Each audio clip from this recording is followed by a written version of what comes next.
Bienvenue à cette nouvelle session d'information. Suivez d'abord les titres. En séjour à Béni dans le Nord Kivu, le chef de l'État réitère sa volonté de tout mettre en œuvre afin d'éradiquer l'insécurité dans cette partie du pays. Naufrage d'une pirogue motorisée ayant fait 150 disparus, Félix Tshisekedi exprime son indignation et exige que les responsabilités soient établies. Et à l'issue de leur marche de solidarité en faveur de journalistes de Télé 50, les professionnels des médias déposent un mémo auprès de la ministre des Droits humains. Et invité du vrai journal, le député national Christian Mwando. Il répond aux questions de Peter Tiani. C'est tout pour le titre. Madame, Messieurs, merci de suivre le vrai journal sur votre chaîne.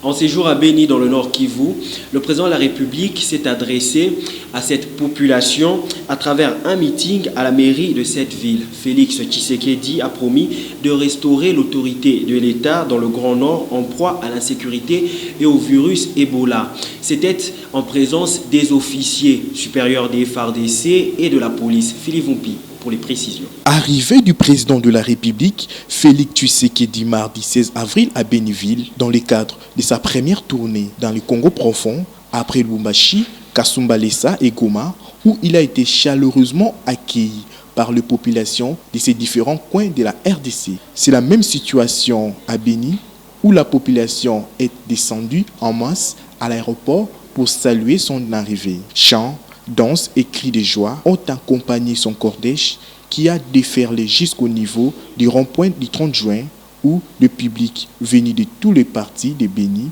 n'a pas hésité à lui chanter « Baba Utusame, Père, pardonne-nous ». Ces gestes pourraient être sûrement au choix massif des élus nationaux et provinciaux de la MOCA lors des législatives nationales et provinciales. Ayant capté le message de ces Congolais habitants bénis, en guise de réponse, le président de la République, Félix Tshisekedi, a répondu, je cite, « Je vous dis ceci, c'est inutile de me demander pardon, nous sommes en démocratie. Votre geste est une expression démocratique. Je n'ai aucune rancune contre vous. Vous êtes mes parents, mes frères et sœurs. » Fin de citation.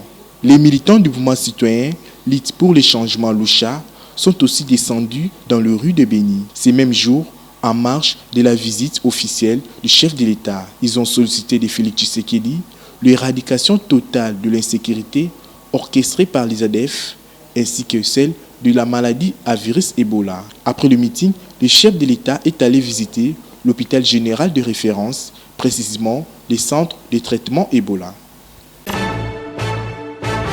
150 personnes sont portées disparues à la suite du naufrage sur les lacs Kivu d'une pirogue motorisée transportant également des marchandises. Très affecté par ce drame, le chef de l'État exige que la lumière soit faite sur cet accident et que les responsabilités soient établies. D'été avec Louison Kiassi. Durant la journée du lundi 15 avril, 150 personnes à bord d'une pirogue motorisée chargée de plusieurs marchandises ont succombé à un naufrage en plein lac Kivu. Juste après cet incident, la triste nouvelle a suscité l'indignation de plusieurs personnalités et des populations locales qui ont pointé du doigt les services maritimes du lac qui ferment trop souvent les yeux sur la réglementation en vigueur. Le 12 avril dernier déjà, un naufrage de la même envergure avait causé la mort d'une personne et fait quelques blessés. En tournée dans l'est du pays, le chef de l'État, Félix Tshisekedi, a déploré la perte des 150 personnes causées par cet accident, tout en promettant d'identifier et de sanctionner les responsables. Seuls 37 passagers ont été sauvés et 3 corps sans vie ont été sortis du lac Kivu.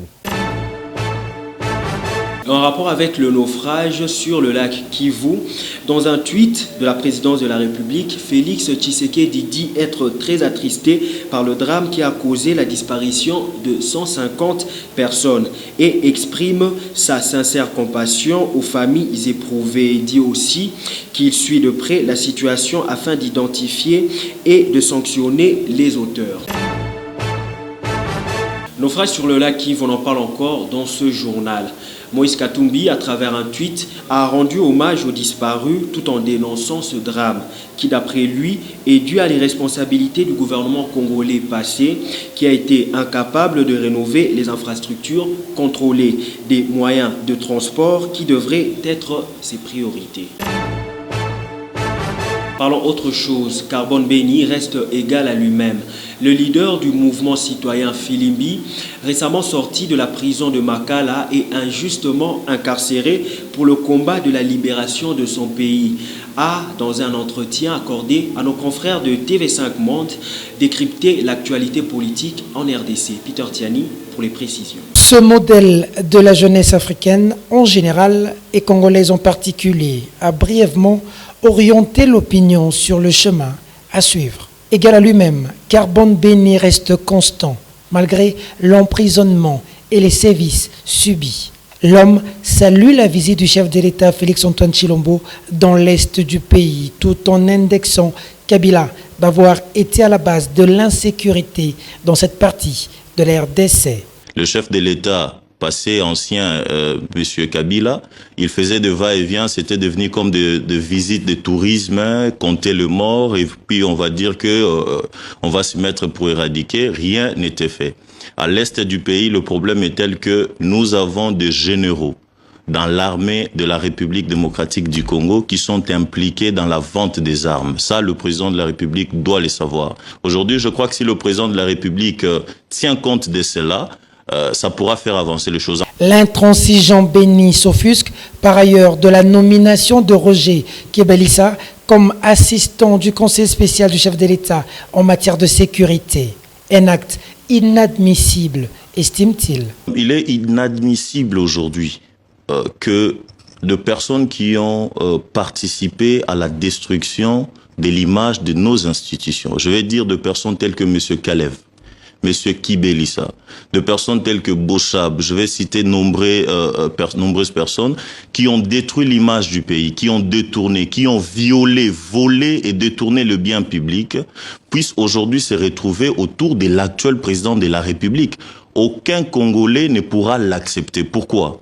Parce que le seul allié du président de la République actuelle, c'est le peuple congolais.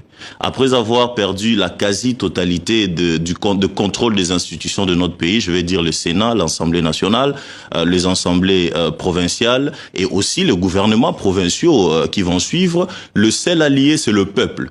Il faut que le président puisse satisfaire le peuple. Est-ce que le peuple va vouloir que des assaillants puissent être autour de celui que eux considèrent comme l'espoir? Non. J'ai été à l'ANR, j'ai passé presque 6 mois, pas moi-même, mais il y a beaucoup d'entre nous en tant qu'activistes qui étaient là-bas. Mais ce Kibelissa a joué un rôle déterminant en tant que chargé de la sécurité intérieure. Quand il est nommé au cabinet du président Félix, c'est une image de mauvais goût dans son cabinet d'avoir de personnes sanctionnées par l'Union européenne. Vous en appelez à la justice congolaise aujourd'hui? Nous allons enclencher un mécanisme pour que toutes ces personnes soient poursuivies par la justice, en commençant par M. Kabila et tous ses acolytes. Enfin, le leader du mouvement Filimbi, satisfait de l'alternance, mais le combat continue pour éradiquer de fond en comble le régime Kabila, conclut-il. Ouais, les premiers signes qu'il donne, la majeure partie sont encourageants parce que il est avancé dans la décrispation de l'environnement. Il a réouvert certaines chaînes des opposants fermées. Il a libéré les prisonniers politiques. Il a réouvert la maison Schengen. Mais au-delà de ça, c'est le contrôle citoyen, c'est la mobilisation de citoyens parce que Kabila a mis le Congo dans un piège. Il veut que, et ses acolytes bien sûr, il veut qu'il y ait la division entre les forces vives du changement politique et social pour que nous puissions nous diviser et lui va gagner. Restons en politique. La coalition Lamuka a annoncé la tenue d'un meeting pour ce 28 avril à la place Saint-Thérèse de Ndjili. Déjà, la coordination provinciale de cette plateforme a saisi l'hôtel de ville de Kinshasa pour lui annoncer l'organisation de cet événement dénommé Meeting de restitution. Le général Ami Sikumba Tangofort impliqué dans l'exploitation illégale de bois. C'est l'essentiel du dernier rapport de l'ONG Global Business qui dénonce le laxisme des autorités dans la préservation du patrimoine forestier. Paulin Kamaïdoua pour ce décryptage.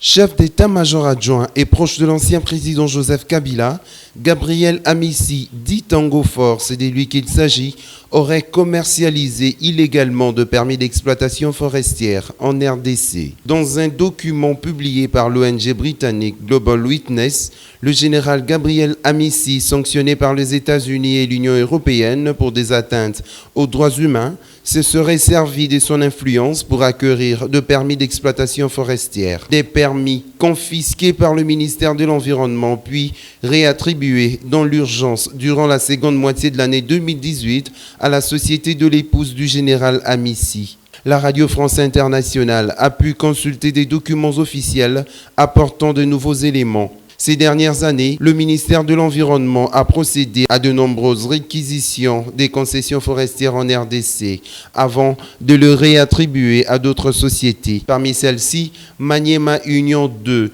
détenue par la famille du général Amissi, alias Tangofort. Ce général, proche de Joseph Kabila, a pu obtenir plusieurs concessions forestières attribuées à une société détenue par la femme et les enfants de M. Gabriel Amissi. Plusieurs de ces enfants étaient trop jeunes pour gérer. Alors, les enfants mineurs étaient représentés par leur père Amissi, surnommé Tangofort, renchérit Jean-Luc Blaquet, qui a mené l'enquête pour le compte de Global Witness.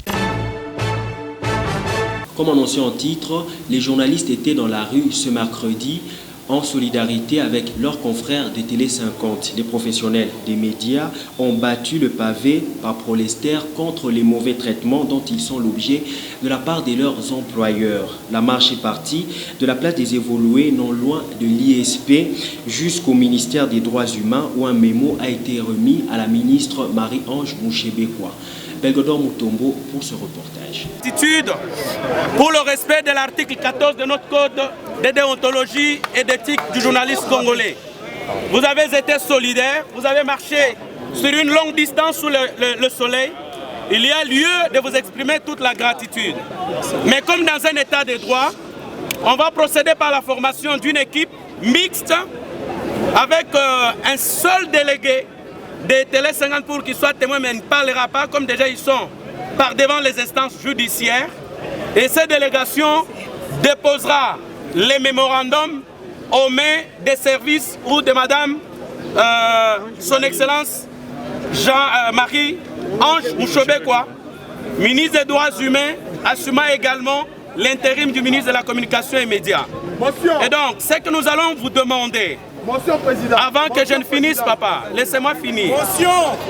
Ensuite, après, nous allons descendre. Comme il y a du travail ici, nous devrions nous comporter en homme civilisé, sans chanter, sans crier, sans crier, le temps de déposer les mémorandums.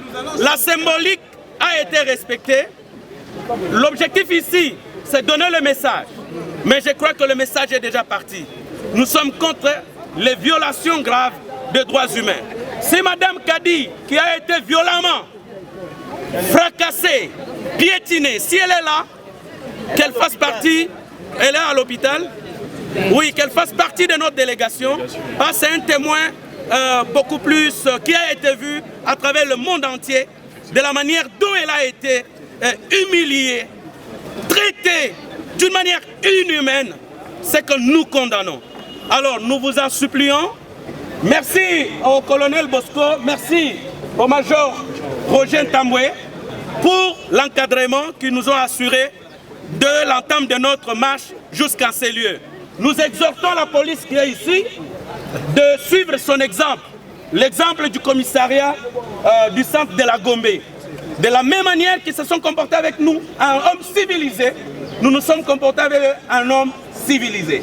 Donc nous espérons que le commandement ici présent respectera les journalistes parce que nous parlons et pour eux et pour toute la population. Aujourd'hui qu'il s'agit de nous, nous voulons aussi qu'ils nous accompagnent. Parce que nous les accompagnons aussi dans leur peine, dans leur souffrance. Et tout le monde doit accompagner les journalistes.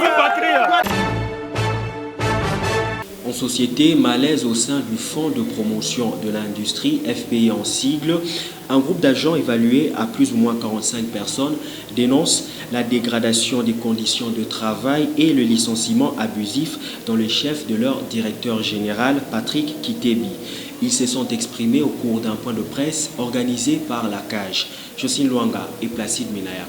Ils sont au total plus de 40 agents victimes de la révisitation des grades statutaires et plus de 5 pour licenciement abusif, a saisi l'Association pour l'accès à la justice et a sollicité l'implication du chef de l'État. Pour Maître Georges Kapiamba, président de la CAGE, ce directeur général du Fonds pour la promotion de l'industrie doit revenir au bon sens. Dans les cas contraires, ces travailleurs vont le poursuivre à titre individuel. Jusque-là, un seul élément pouvant attester cette allégation.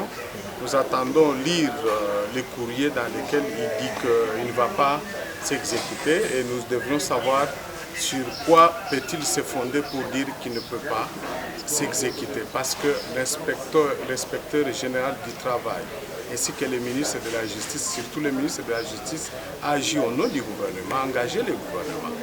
Lui est en train de gérer un organisme qui est sous la direction du gouvernement. Il ne peut pas se mettre dans une situation de subordination ou de rébellion vis-à-vis de son gouvernement. En tout état de cause, les travailleurs qui sont victimes de ces mesures aujourd'hui pourront éventuellement les poursuivre individuellement, même au pénal, comme au civil, pour engager sa responsabilité. David Omari, avocat de victimes, le DG du FPI doit respecter le droit des travailleurs. Dans son programme de 100 jours, le président Félix Tshisekedi a promis de rétablir l'état de droit. Voilà, des cas à régler. Suivez à présent l'invité du vrai journal. Honorable Christian Mando, bonjour. Bonjour. Alors, avant d'aller à l'intérieur du pays, on reste d'abord à la capitale. Ce spectacle que vous avez livré hier à l'opinion, je vous prends dans le lot député national du jamais vu, la bagarre, le chamaillerie, c'est plus le combat d'idées, maintenant c'est du corps à corps. Bon, je pense que nous sommes devant des gens qui ne se respectent pas. Je ne vais pas hésiter une seule seconde à citer l'honorable Charles Nawezi, l'honorable François Nzekouye et fidèle Likinda plutôt, parce qu'ils sont allés toucher physiquement le rapporteur de l'Assemblée du bureau provisoire, parce que ce dernier devait lire le programme pour l'élection du bureau définitif. Il s'agit d'un acte inacceptable et nous, en tant qu'opposition, si nous nous sommes interposés, c'était pour protéger le rapporteur du bureau, parce que le président, je dois le regretter, n'a pas pu protéger le rapporteur du bureau, et celui-ci était en danger, il a été touché dans son intégrité physique. Le rapporteur a été touché dans son intégrité physique, il a été touché par les 3 personnes que je cite, on lui a arraché le micro, et sentant qu'il était en insécurité, eh ben, nous sommes décidés d'aller l'entourer pour le protéger. Et si cet acte indigne restait impuni, je crois que ça va rabaisser infiniment l'Assemblée nationale. Qu'est-ce qui était la base de cette situation? La base de cette situation, c'est encore une fois de plus la recherche de l'injustice, la recherche de la tricherie. Parce que le président du bureau provisoire a demandé qu'on puisse procéder à la validation des mandats des députés élus de Butembo, Beni et de Yumbi, dont les résultats sont connus. Il a fixé un délai de 12 heures pour procéder à cette validation et entre-temps, on poursuivait le processus pour installer le bureau, voter et installer le bureau définitif.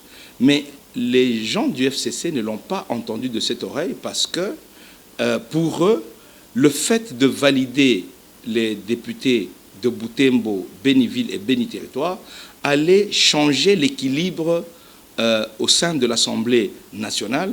Et le changement de cet équilibre allait amener à ce qu'au bureau définitif, plutôt que d'avoir un représentant de l'opposition, on devait avoir 2 représentants de l'opposition. Par souci de tricher une fois de plus, ceux-là ont voulu bloquer la validation des députés de Béni et Butembo. Peter, je crois que nous sommes quand même tous les fils de ce pays. Il faut être sérieux. Le peuple de Butembo, de Beni et de Yumbi ont été privés de participer au vote du président de la République. Aujourd'hui, les mêmes individus qui, pour la plupart, ont triché pour venir à l'Assemblée nationale, veulent leur priver de leur droit de participer, ne fût-ce qu'au vote du bureau définitif. Est-ce que c'est une manière de dire au peuple que les habitants de Beni, Butembo et Yumbi ne sont pas des Congolais à part entière? Donc ça veut dire que ce qui s'est passé hier, c'est des députés du FCC qui empêchaient la validation de leurs collègues. Qui cherchaient à empêcher la validation de leurs collègues parce qu'ils ont demandé une motion dans ce sens, motion qui a été refusée par le président du bureau provisoire. Et comme eux, ce sont des super hommes, avec l'arrogance, comme ils sont habitués à écraser tout le monde, ils ne se sont pas arrêtés en si bon chemin. Ils sont allés arracher le micro au rapporteur, à un membre du bureau, et le bousculer. Et je pense que c'est un acte inacceptable. Donc, c'était ça la base de toute cette bousculade. La base, c'est la recherche d'écraser les autres, la recherche de l'injustice. Et pour une fois, je félicite les collègues députés de l'opposition qui ne se sont pas laissés faire. Qui sont montés pour faire le Koulouna aussi. Non, il n'y a pas eu de Koulouna parce que les gens se sont bien comportés. Mais parfois, devant des gens qui se comportent comme des voyous, il est bon parfois d'utiliser des méthodes fortes. Le président de la République a été au Katanga. Katanga, votre fief, quand je parle du Katanga, le grand Katanga aujourd'hui. Mais on parle d'insécurité. Avant d'en arriver à l'histoire du gouvernorat, insécurité au Katanga, Gédéon Kyungoro fait surface et votre chef, Moïse Katumbi, est pointé du doigt pour être à la base de cette situation. Réaction? Mais je crois que vous connaissez bien l'expression qui dit « qui veut noyer son chien l'accuse de rage ». On voit Moïse Katumbi partout. Je crois que cette question est une question qui doit nous inquiéter au plus haut point au moment où Moïse Katumbi, justement, doit regagner Lubumbashi. Parce que quel est l'intérêt que Moïse Katumbi, qui veut rentrer, qui doit rentrer incessamment, a à créer l'insécurité? Au contraire, il y a d'autres qui ne veulent pas du retour de Moïse Katumbi, qui créent cette insécurité et qui créent la menace permanente. Aujourd'hui, je crois que c'est clair pour tout le monde, parce que comme on veut déboulonner le système dictatorial en place, il est clair pour tout le monde que la place de Gédéon est en prison. Gédéon n'a jamais été amnistié, il a été libéré dans le désordre le plus total. Donc, c'est-à-dire, la place de Gédéon est en prison. Le pays n'est pas gouverné. Il est grand temps que le président de la République, Félix Tshilombo, reprenne les choses en main, parce que le pays est en train de s'envoler. Vous avez l'impression qu'il n'a pas repris les choses en main jusque-là? Pas l'impression qu'il n'a pas repris les choses en main, mais l'impression qu'il a été fortement piégé. Ils ont les leviers de l'administration provinciale, ils ont les leviers du gouvernement central. Entre-temps, ils ont toute la police, ils ont l'armée, ils ont la justice. Alors, quelle est la marge de manœuvre qui reste au président de la République qui se retrouve isolé? Le président est pris en étau, là. Mais il est pris en étau et il va, dès qu'il va nommer ou va nommer le Premier ministre, eh ben, le président va se retrouver dans une difficulté supérieure à ce qu'il connaît maintenant. Parce que maintenant, il a un gouvernement de transition avec un Premier ministre qui n'en est plus un, qui le laisse prendre certaines prérogatives.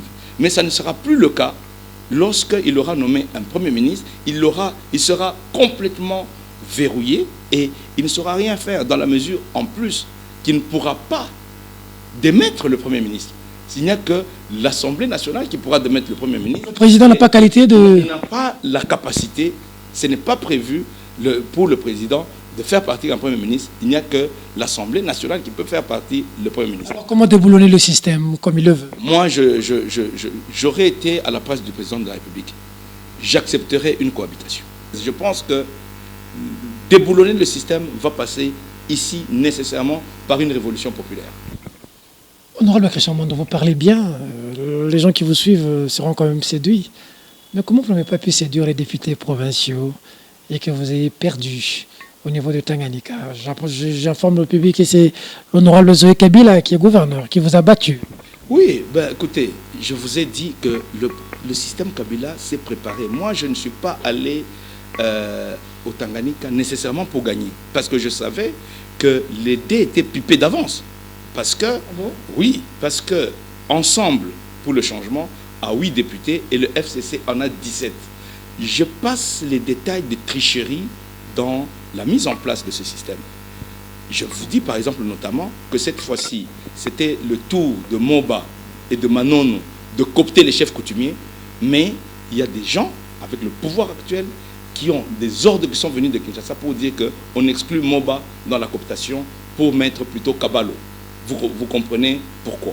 Donc, le système, le dé était pipé. Mais mon devoir à moi, ma responsabilité à moi, c'était de montrer au peuple que je ne l'ai pas abandonné. Parce que ce peuple m'a plébiscité aux élections. Comment Zoé va vous gagner? Comment? Ce n'est pas le peuple qui a voté. Ce sont les députés qui ont été nommés et qui devaient à leur maître de renvoyer l'ascenseur.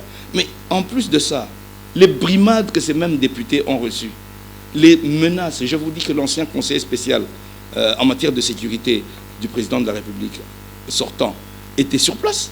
Pendant, il a fait, je crois... Le conseiller spécial, c'est qui? Maître Mbouyou, il était sur place. Il était sur place pendant l'élection? Bien sûr, pendant l'élection, il était là. L'honorable Jeannette Kabila était là. Monsieur Mugalu était là. Il y avait Ngoï Moukena était là. Il y avait toute une panoplie de gens qui ont été mis en place pour mettre les gens dans un régime de terreur. En plus, je vais vous dire une anecdote qui est quand même extraordinaire. Avec la complicité de la CENI, l'honorable Jeannette Kabila et M. Mugalu étaient dans le bureau de vote avec qualité d'observateur. Dans le bureau de vote. Dans le bureau de vote. Avec qualité d'observateur, les macarons d'observateur. Est-ce que des choses comme ça sont acceptables? Avalisées par la CENI. Avalisées par la CENI, parce que c'est la CENI qui délivre les macarons d'observateur. Ce que vous dites, c'est vérifier. Mais vous allez le vérifier, vous avez les députés provinciaux qui sont là, vous avez tout le monde qui était là. Mais, et vous pouvez même poser la question aux concernés, parce que je ne dis que la vérité. Ils étaient observateurs dans le bureau de vote. Pour quel objectif? Des stylos avec caméra ont été distribués avec obligation à chaque député de FCC de filmer son bulletin de vote. Est-ce qu'on veut la démocratie? On ne veut même pas laisser la liberté, même à ses propres hommes, de choisir en âme et conscience. Que voulez-vous faire avec cela? Moi, je suis fier du combat que je menais. Ce n'était pas un combat pour nécessairement gagner. C'était pour montrer que j'avais un projet, que j'étais capable de le défendre et que je n'avais pas peur. Est-ce que vous pouvez imaginer ce qui s'est passé notamment aussi à l'élection dans la ville de Lubumbashi, hein? Même ici, je crois à Kinshasa, où chaque député devait se faire accompagner pour aller jeter son bulletin dans l'urne? Est-ce que c'est normal? Est-ce que c'est normal ça? Dans quel pays cela est acceptable? Ce sont des faits qui vous semblent normaux, banaux, mais ce sont des faits qui sont extrêmement graves, et pour notre démocratie, et pour la conception que les gens ont des choses. C'est-à-dire, on vous fait ça par contrainte. La fin de tout, c'est que ces gens se croient tellement tout permis que hier, c'est un Charles Naouézi qui va arracher le micro à un membre du bureau et le bousculer. Voilà, c'est-à-dire, vous valez rien, vous n'êtes rien, on vous écrase et vous en verrez de toutes les couleurs. Mais je crois que nous devons être prêts à nous défendre, nous devons être prêts à aller de l'avant, parce que le système est là, le système se renforce, le système a cru qu'il a gagné et qu'il devient plus arrogant, plus fort, et plus agressif et moins tolérant. Et c'est ça qui est dommage, parce que nous avions cru que la leçon que les gens ont eue, parce que même s'ils ont triché, ils savent que sur le terrain, plusieurs n'ont même pas voulu montrer leur couleur, plusieurs se sont cachés, d'autres se sont fait chasser partout, mais ça aurait dû les rendre un peu plus modestes, un peu plus attentifs aux cris de la population. Mais j'ai l'impression que c'est plutôt du contraire. Est-ce que c'est plutôt le contraire, vous qui avez l'amour du pays? Est-ce que pour sauver la nation aujourd'hui, il ne faille pas mettre nos égos de côté et que composer ensemble la Mouka, Cash, pour sauver le pays, pour déboulonner le système FCC? Est-ce qu'il ne faille pas aujourd'hui regarder dans la même direction avec Fachi, ensemble, pour aider le pays à avancer? Bon, je crois que pour ce qui concerne Fachi, le président d'Ensemble, dont je suis secrétaire général adjoint, a été très clair. Fachi n'est pas notre adversaire. Ce n'est pas notre adversaire et nous n'allons pas nous mettre à taper dessus.